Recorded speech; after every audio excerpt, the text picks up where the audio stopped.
Hi hello வணக்கம். நான் உங்கள் Dharani. Welcome to Darus watch. எல்லாரும் எப்படி இருக்கீங்க? எல்லாரும் எப்போதும் எல்லா நலமும் வளமும் பெற்று நிம்மதியாக சந்தோஷமாக இருக்கணும்னு நான் ஆண்டவனை வேண்டிக்கிறேன். ராசாத்தி ராசாத்தி ராசாத்தி வாடி நீ வாடி.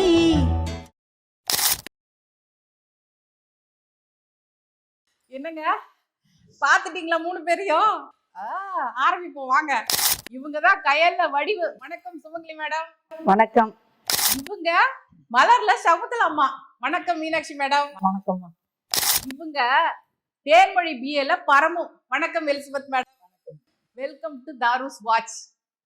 ஆமா சுமங்கலிமா, நல்லா தானே இருந்தீங்க? என்ன திடீர்னு நெகட்டிவ் கேரக்டர் பக்கம் வந்துட்டீங்க? நான் உங்களை நெகட்டிவ் கேரக்டர் பண்ணி பார்த்ததே இல்லையே. பாசிட்டிவ் கேரக்டர்ல தான் பார்த்துருக்கேன். அது என்னன்னு கொஞ்சம் சொல்லுங்களேன். இல்ல, எனக்கே ரொம்ப ஆச்சரியமா இருந்தது. திடீர்னு கூப்பிட்டு இந்த மாதிரி ஒரு கேரக்டர்னு சொன்னாங்க. சரி, ஓகே, நமக்கு ஒரு சேலஞ்சு தானே பண்ணுவோம் அப்படின்ட்டு எடுத்து பண்ண ஆரம்பிச்சேன். அது ரசிகர்கள் மத்தியில நல்லா ரீச் ஆச்சு. அந்த கேரக்டர் பயங்கர ரீச். ஆமா, பயங்கரமா ரீச் ஆச்சு. எனக்கும் நல்ல ஒரு பேர் கிடைச்சது. ஏன்னா எல்லாருமே கேட்டது அதுதான், சந்திரலேகால பாசிட்டிவ் பண்ணிட்டு அப்படியே நெகட்டிவ் பண்றீங்களா அப்படின்னு. எனக்கு இந்த மாதிரி டிஃப்ரெண்ட் கேரக்டர்ஸ் பண்றதுன்னா ரொம்ப பிடிக்கும். ஸோ அதுவும் எனக்கு இந்த மாதிரி கொடுத்த உடனே யோசிப்பேன், எப்படி பண்ணலாம், எந்த மாதிரி பண்ணா நல்லா இருக்கும் அப்படின்னு. இன்னொன்று, எனக்கு அமைஞ்ச டைரக்டரும் நல்ல டைரக்டர். ஸோ அதனால அந்த கேரக்டர் ரொம்ப நல்லா அழகாக அமைஞ்சுது. ஓகே, அதாவது இதனோட இது என்னன்னா, ஒரு ஆர்டிஸ்டா இருந்தா என்ன மாதிரி கேரக்டர்ஸ் வேணாலும் பண்ணணும் அப்படிங்கறதுடைய கான்செப்ட்ல தான் நீங்க கயல் வடிவு கேரக்டர் பண்ணீங்க இல்லையா? சரி எலிசபெத் மேடம், நீங்க என்ன, உங்களை நான் 2-3 சீரியல் பார்த்தேன், எல்லாமே வில்லி கேரக்டர் தான். நீங்க என்ன ஆரம்பத்துல இருந்து வில்லி கேரக்டர் தான் பண்ணிட்டு இருக்கீங்களா, இல்ல பாசிட்டிவா இருந்து வில்லிக்கு மாறினீங்களா? இல்ல, ஆக்சுவலா சீரியல்ஸ்ன்னு பார்த்தோன்னா 2010ல இருந்து பவானின்னு சொல்லி ஒரு சீரியல் ஃபர்ஸ்ட் நெகட்டிவ் ரோல் நான் பண்ணேன்.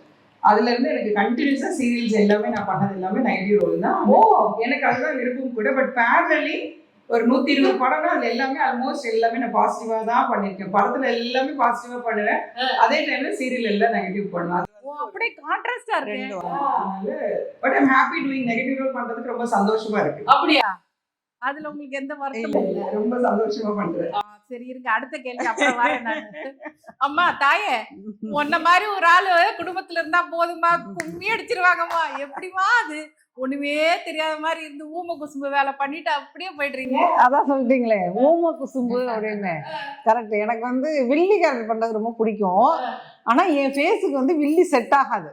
நான் தியாகம் வசந்தம்லாம் வந்து நல்ல கேரக்டர் தான் பண்ணேன். அப்போது அபிநயா கிரியேஷன் ஒரு திருப்பாவை இந்த மாதிரி சீரியல் நிறைய போயிட்டு இருந்தது. அவர்கிட்ட போய் நான் எனக்கு வில்லியாக பண்ணணும் சார் சொல்லி அப்படின்னு வாலண்டரா கேட்டிங்களா? ஆமா, அப்போ வந்து வெள்ளை தாமரன் அவர் என்னை பார்த்துட்டு சிரிச்சாரு, உன் ஃபேஸுக்கு செட் ஆகாது அப்படின்னு சிரிச்சுட்டு, இருந்தாலும் பரவாயில்ல அப்படின்னு நல்ல அம்மா மாதிரியே இருந்து வில்லத்தனம் பண்ணுற மாதிரி ஒரு கேரக்டர் நான் உனக்கு பண்ணுறேன்னு ஆரம்பித்து பிள்ளையார் சொல்லி போட்டு வச்சாரு. இன்னைக்கு விஜய் டிவியில பூங்காட்டு திரும்ப வரைக்கும் அதே வில்லி தொடர்ந்துகிட்டே இருக்கு. ஆனா அது நல்லா தான் இருக்கு. ஆமா, ரீச் ஆயிருக்கேன். ஆமா, அதனால எனக்கு ரொம்ப பிடிச்சிருக்கு. சரி, 3 பேரும் வில்லியா பண்ணி கலக்குறீங்க, அதெல்லாம் ஓகே. இப்ப பாசிட்டிவ் கேரக்டர் பண்ணோம்னா நல்ல தைரியமா தலை நிமிந்து வெளியில போவோம். ஆஹா, அன்பான அம்மா இவங்கள மாதிரி வருமா அப்படிலாம் சொல்லுவாங்க. இப்ப வில்லி கேரக்டர் பண்ணா எப்படி தைரியமா வெளியே போறீங்களா, இல்ல ஏதாவது முகமுடி ஏதாவது போட்டு போறீங்களா, எப்படி அது சுமங்கலிமா? என்னன்னா, இப்போ நான் வந்து ரொம்ப வருஷத்துக்கு முன்னாடி வேலன் சீரியல்லையே நெகட்டிவ் கேரக்டர் பண்ணேன். அப்போ பண்ணும்போது வந்து ஒரு தடவை கோயம்பேடு மார்க்கெட்டுக்கு போகும்போது அங்கே தக்காளி கடை இருக்கும்ல, அங்கே போய் தக்காளி வாங்கும்போது நீங்கள் தானே இந்த மாதிரி இந்த கேரக்டர் பண்ணுறீங்கன்னு. ஆமாம் அப்படின்னேன். உங்களை எனக்கு பிடிக்கவே பிடிக்காது அப்படின்னாரு.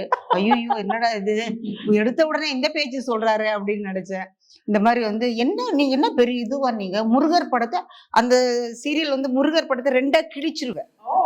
ஸோ அது வந்து கடவுளோட போட்டோ இப்படி கிழிக்கிறீங்களே அப்படின்னு. நான் வேற என்ன பண்றேன், என்னங்க பண்றது, பணம் கொடுக்குறாங்க, சொன்னதை செய்யணும் இல்லைங்க அப்படி சொன்னது பணம் கொடுத்து என்ன வேணாலும் செய்வீங்களா அப்படிங்கிற மாதிரி அவர் பேச ஆரம்பிச்சிட்டாரு.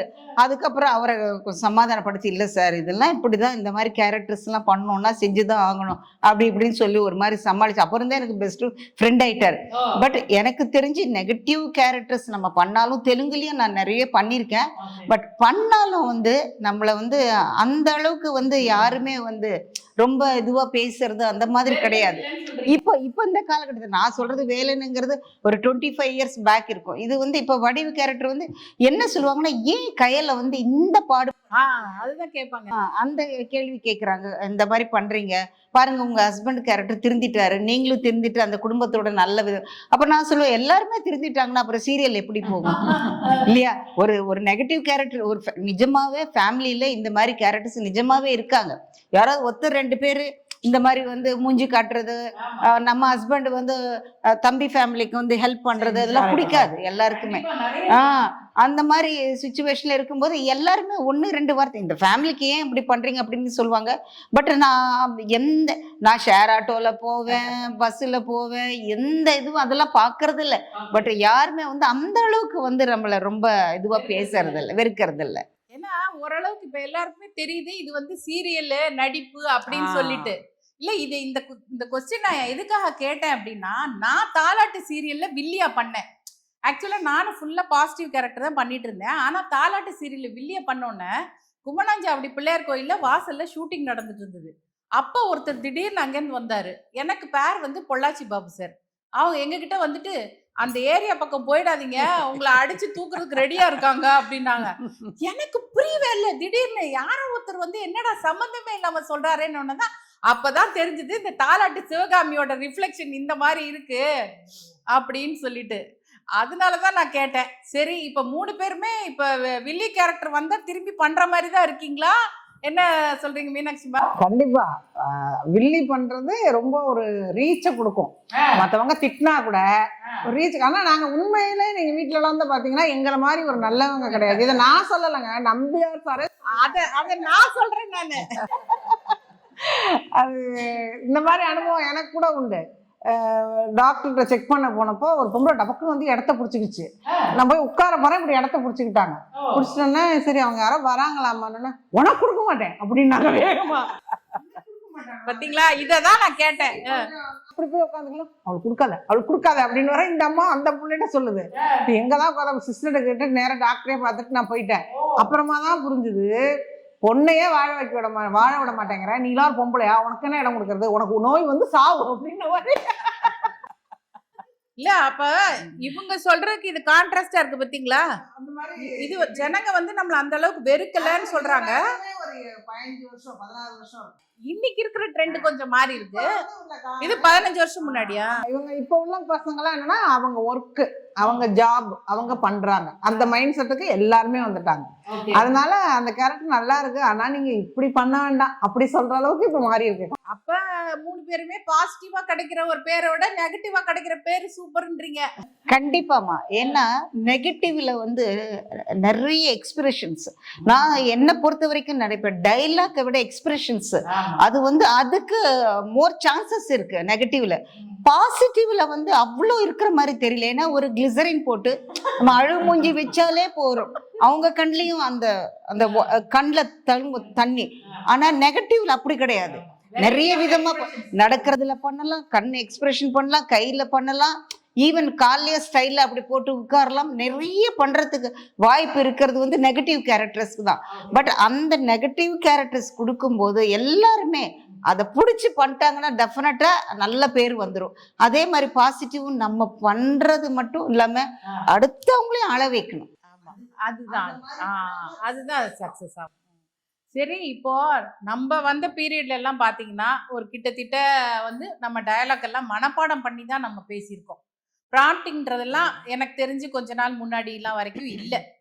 ஆனா இப்ப ப்ராம்ப்டிங்ல தான் காலமே ஓடுது. இத பத்தி நீங்க என்ன நினைக்கிறீங்க? அது முன்னாடி எல்லாம் எப்படின்னா, எனக்கு தெரிஞ்சு மேபி நான் வந்து இப்போ ஒரு 20 இயர்ஸ் ஆகுது இண்டஸ்ட்ரியில. ஸோ ஸ்டார்டிங்ல சீரியல்னா இப்போ ஒரு 10 ஒரு சீன்ல இப்போ ஒரு 7 ஆர்டிஸ்ட் இருக்கோம்னா எல்லாரும் இவங்கள கூப்பிட்டு உட்கார வச்சு சீன் பேப்பர் எல்லாமே ஆல்ரெடி அவங்களுக்கு கிடைச்சிடும். ஆமா. அப்போ இவங்களுக்கு அப்புறம் இவங்களுக்கு அப்புறம் உட்காந்து டைரக்டர் உட்காந்து ஒரு வாட்டி நம்ம எல்லாம் பார்த்து மானிட்டர் எல்லாம் பார்த்து தான் டேக் போவோம். இப்போ என்னன்னா இப்போ நிறைய விஷயங்கள் இதுல அடங்கி இருக்கு. ஃபர்ஸ்ட் இது வந்து பாஷை தெரியாதவங்க நிறைய பேர் நடிக்க ஆரம்பிச்சுட்டாங்க. நம்ம இங்க இருக்கிற ஆர்டிஸ்ட விட வெளியூர் ஆளுங்க தான் மெஜாரிட்டி இப்போ சீரியல்ஸ் பண்ணிட்டு இருக்காங்க. நம்பர் 1. நம்பர் 2, அவங்களுக்கு சீன் பேப்பர்ஸ் எல்லாம் நம்ம ஷார்ட்ல நிற்கும் போது தான் சுட சுட அங்கே பேப்பர் வந்துட்டு இருக்கு. எழுதிட்டு வராங்க, ஃபேக்ஸ் எடுத்துன்னு ஓடி வராங்க. ஸோ ப்ரிப்பரேஷனுக்கான டைம் இல்லை. ஓகே. ஆனா இப்போ எங்களை மாதிரி இப்போ இவங்களும் அப்படிதான் ஒத்துப்பாங்கன்னு நினைக்கிறேன். எங்களை மாதிரி சீரியல் ஆர்ட் நம்மலாம் ப்ராம்ப்டிங் இல்லாம பழகிறவங்க இன்னுமே எங்களுக்கு ப்ராம்ப்டிங் வேணான்றதா நம்ம மைண்ட் செட். ஏன்னா நாங்க பேப்பர் இப்போ எனக்கெல்லாம் ஒரு வாட்டி பார்த்தா கண்ணுல பார்த்தாலே நமக்கு மைண்ட்ல நின்றும். போதுங்கிற சொல்றது கேட்கறத விட கண்ணுல பார்த்தானா நமக்கு தெரிஞ்சிடும். ஸோ நமக்கு என்னன்னா ப்ராம்ப்டிங்ல இருக்கிற மைனஸ் என்னன்னா இன்னொருத்தவங்க சொல்லி டைலாக் வரும்போது அது என்னதான் சீன் எக்ஸ்பிளைன் பண்ணா கூட என்ன சொல்ல போறாங்க என்ன சொல்ல அந்த எக்ஸ்பெக்டேஷன்லயே ஃபேஸ் எக்ஸ்பிரஷன் எல்லாம் குறைஞ்சிடும். இப்போ என்னோட டைலாக் என் மைண்ட்ல இருக்குன்னா நான் கான்ஃபிடென்ட்டா அடிச்சு போய் தூக்கி என்ன வேணா நம்ம பாடி லாங்குவேஜ் வந்துடும். அப்போ நம்ம டைலாக்ல கான்சன்ட்ரேஷன் போயிடுச்சுன்னா அதுலதான் இருக்குமே தவிர நமக்கு இதுல வந்து மைனஸ் ஆயிடும். அப்ப நான் என்ன கேக்குறேன்னா நம்ம டயலாக் சொல்றதுக்கு வர எக்ஸ்பிரஷனும் ப்ராம்ப்டிங்ல வாங்கி சொல்றதுக்கு உண்டான எக்ஸ்பிரஷனும் வேரி ஆகுமா? கண்டிப்பா கண்டிப்பா நிறைய வேரியேஷன் போடும் அதுல.